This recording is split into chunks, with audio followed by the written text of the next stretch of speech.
My guest today is Barbara Fusinska. Barbara, how are you? I'm good, thank you. How are you? I'm doing great. Thanks for being on my show. My pleasure. Where are you from? I'm originally from Poland. Now I'm living in UK in London. I love your voice. Oh, thank you. And what do you do in London? So I'm a software developer. I work as like a mentor a little bit. My other duties are going to the conferences. I like this one, like CodeMesh. Like CodeMesh, Yeah. exactly. I've seen you at two different conferences now. This one in Sandusky, Ohio, and DevSum in Stockholm, Sweden. Yes. That's actually DevSum in Stockholm, not when you met me, but a year before was my first international conference. You've come a long way since then. Yes, I did. Here, hold this up a little bit higher because Sure. we're in a crowded place and people Of might course. walk by and they may start talking. It's Of quiet course. now, but later on.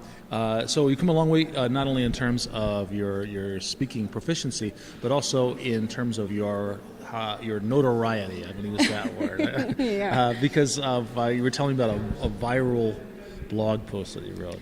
Yes, and it was quite surprising for me because I started to write a blog post to have something that keeps me going. That would be the easiest word. I wanted to do something more regularly than I'm doing it now. And from the technical stuff that I used to write in Polish, I started to write in English. Okay, And my that's a challenge. first a big break, you would say that, was the blog post about me changing my job, moving to London, and actually changing my whole life. I called it, I was a queen of the comfort zone and how I get out. Out of the comfort zone. Well played, yes. Yeah, because previously I used to work and live in Krakow for 14 years. Where you and then grew I up. just, no, I stayed there after uni and during uni.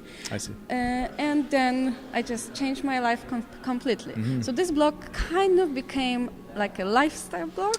Okay. But focused on the technology, on the IT, on my career That's interesting. angle. So the world can follow kind of your journey through this yes. transition. Yeah, there are not a lot of blog posts in English yet, but the plan is. But there's one. There is one. That became famous. Tell me about it. So as I started to speak at conferences, I had this feeling. I would call it conference depression. And several years ago, 7-8 years ago, when I started to attend conferences, it was mind-blowing. I found all those famous people, all those smart people that could tell me the truth, how to do stuff. Of course, sometimes they were wrong, sometimes they were admitting it, but the whole conference experience was just great. And I couldn't just take a minute out of it. I wanted to be there. Yes. And what I've noticed lately, people are no longer going for talks to conferences. People are going for, corridor conversations are not that bad for a reason to attend a conference, but more for a beer after conference. Okay. And other activities. And I started to wonder why. One of the reasons I thought it would be was the quality of conference talks. Oh. So you think the quality of conference talks has gone down over the last 5 years? I think so. And sometimes you cannot blame the organizers or even the person who is doing the talk because it's their first talk. Sometimes. They just had it happens to anyone. Yes. But it's like a statistical error when it happens, If right? it happens a lot, though, maybe there's a reason. So I try to find some reasons why this would happen, and the most viral one that people were commenting, yes, you're right, was the celebrity effect. Tell me about the celebrity effect. I called it celebrity effect. In my mind, it looks like I'm a star. I'm a conference speaker. Okay. I'm so smart and so great, and people will invite me again anyway, that I don't have to do anymore. Just enough up. just to show up. Just my mere presence is enough. And to increase my ego, maybe, to be funny, to basically being a star. I agree that isn't enough. That it is enough. That's great that speakers have accomplished something in the past, but if I go to a conference, I'm paying to see what they're talking about today. Yes, And so exactly. I want them to put effort into that. However, the part about funny, that might make it entertaining. It's probably okay to be entertaining, right? Yes, I like also to be entertaining. Actually, I'm only entertaining when I'm giving a talk because I have no sense of humor whatsoever after I finish. That's what funny. my boyfriend said. So I don't think being funny is the problem. Okay. I'm just saying only being funny during the talk is something wrong. If you don't have a content, if you're not giving something for attendees to take back, Okay. I think that's wrong, even if you're funny. I totally agree with that statement. Are you seeing that more now than 5 years ago, that people are focusing on the entertainment side over the education side of their talks? I think so, and I also see a lot of like trainings and courses for people to work on their presentation skills, yeah. and all those remarks are valid and very useful, and it makes you a better talk. But people start to forget about the clue of the talk. The It's content. to teach people. Teach people, yes. It's like, when did we forget about this? That's the core, I think, of your blog post. I think so. Is Yes. that the number one goal shouldn't be celebrity. It shouldn't be Being entertainment.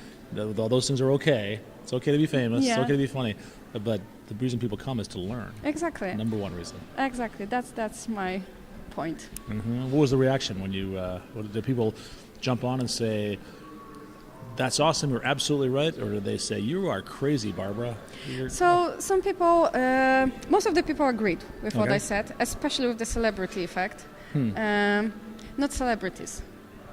Like I have some. The celebrities did not agree. Did you have anybody that you would consider a celebrity comment on your blog? Yes, of course. Not comment maybe, but coming back to me and They telling me. to your face. Yes, that's a good thing. I always welcome feedback, Okay. seriously. But I can see why those people felt offended. I didn't mean to offend anyone. I only, maybe if I wanted to offend anything, was the quality of talks, not any person. Maybe the attitude. Because people usually don't even realize they are falling for this kind of an attitude. Sure. They're just stars. Why not, right? People are treating you like a star. You just jump right in, right? You might not even notice. It's hard not to be seduced by that. Exactly. Absolutely. I have been around people who had that in the audience. I'll tell you what. I was here at Code Mesh a few years ago, Right. and somebody was in line at lunch, and I said, "How have you?" It was a young lady who I said, "How long have you?" Or how did you enjoy the conference? She said, "Oh, it was great. I sat next to Jesse Liberty at the Open Spaces." And I said, "Oh, what did you guys talk about?" He said, "I didn't talk to him. He's Jesse Liberty." And I said, "What are you talking about?" Right. He's just, but he's written books, he's written blog posts, and he's a speaker. And I literally pulled her out of line and took her over to Jesse's table and said, Yeah, that's a perfect "This opportunity. lady here is a fan of yours, and I told her that you would answer any Yeah. questions that she had." And he was delighted to answer any questions that course. she was too shy to ask. That's why the speakers should be on at the That's conferences. that's a good example That's- of how celebrities should behave. Yeah, 'Cause Russ is just a very bright guy, a very good speaker, a very good writer, Yes. and although she was affected by a celebrity, he seemed to be less so. Yeah, it goes both ways, and not all the people are like this. Yes. I was just trying to highlight the problem that I see could happen. Actually, my next blog post is on the conference speakers' contract and duties that Oh, okay. conference speakers have when they are attending the conference. So not only about the quality, but also about this talking to people and being a part of the community, not just being stars. And Okay. because I've noticed also a lot of situations where people are changing their topic that they were supposed to give, or changing. They would show up at a conference promising to speak about yes, X, and and they then are just speak doing about some, no, Y. I won't speak about this. I will speak about something else. without even telling the conference. Sometimes not, sometimes yes, but I don't think the conference people are even if they know, attendees didn't know, right? Oh, yeah, they would show up in a room expecting to hear one thing and not another. You know, if Jack White says, "Oh, I was supposed to sing a song about this, but I decided to do something else," people will forgive him because they love him, and any song he sings will be great. Okay. But seriously, I'm glad you picked a star from my hometown of Detroit, where Jack seriously, White is I didn't from. know his. So I get this all rock star and ninja and how we call developers, but we are not rock stars, and we are obliged to do something that we were asked to do. Okay. And the celebrity effect is changing people's attitude in a way that if someone is very famous, he will get invited anyway, even if they really mess up. Even if the talk will be poor, even if they don't show up, they will still be invited again. And eventually that wears out. Yes, but I just don't think it's fair. I agree. I totally agree. It's not fair. Do you think that it's been since October? Here we are, January. Was that 3 months? Do you think it's the fact that this post that you wrote it and that so many people have read it? Do you think it has changed as a result of that? I think it needs more talking about the topic because people don't want to touch it, and if they touch the celebrity effect, they are called, "Oh, you're just jealous."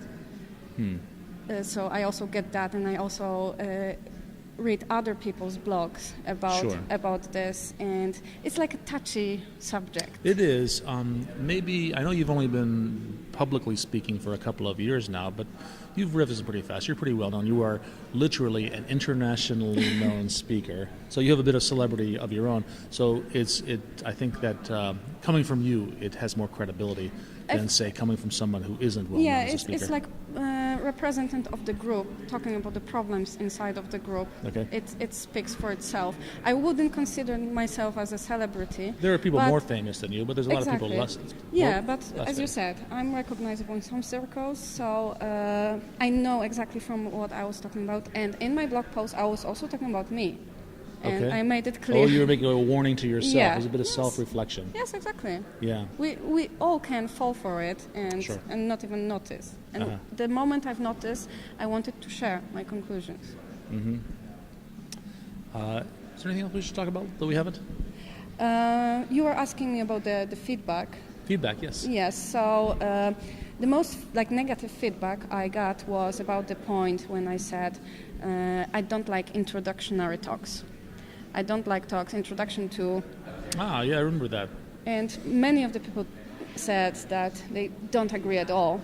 Okay.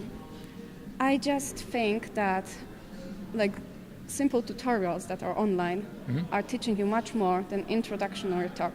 Talks should be about something with conclusions, or if they are overview talks, then it's not introduction to topic. It's just recognizing some areas that people might not be aware of. Okay. But for me, tutorials online that you can actually do something are much more valuable. And but that's my opinion. Obviously, many people don't agree with me. I'm going to throw out a counter argument to that. If I give an introductory talk, it's hard to learn much from an introductory talk by definition. It's just getting you from 0 to 0.1 or whatever. But it may inspire people who have never seen it before to then go out and try those tutorials. That's what I hear as a counter argument the most. Yeah, and I still am on the no side, but I get your point. Okay, so maybe this conversation might have affected your opinion slightly? Maybe. Okay. I give introductory talks sometimes, and that's my goal. Me too. Often that is my goal. I know even an advanced talk, no matter what it is, if it's an hour-long talk, how much it's really hard to teach anything in an hour, but it's not hard to inspire people to go out and learn more. Generally, that's what I'm trying to do, is get people excited about the technology, show how accessible it is, and then make myself available for questions and answers to go deeper. Which you cannot get as easily online. Exactly, because there is this internet wall. The internet wall, yeah, exactly. So where is your blog? My blog is my first name, last name.com, so barbarafusinska.com or basiafusinska.com, which It's is in the both abbreviation Polish of and Russian? What is it? It's Polish and I we mean, have like Polish and English, I mean, abbreviation of our abbreviation, okay. names. So I'm Barbara, but in Poland I'm Basia. Basia, okay. Do you like to be called Basia or do you like to be called Barbara? I really don't mind. How would you like your credits to appear in this show? Once again? When I put the title of the show, I'll say I'm interviewing who? Basia. Basia? I will. I'll have to spell it for me later on. Excellent. Where are you speaking next? Next week, NDC London, Okay. about R. About R, just what we spoke about here. Yes. Yeah, and I'll point you to the viewers that on Channel 9 you just did an interview with Seth Yes, Juarez I just did. on ours. I encourage people to watch that. Yeah. Please watch, yeah. Basia, thank you so much. Thank you. Thank you for inviting me.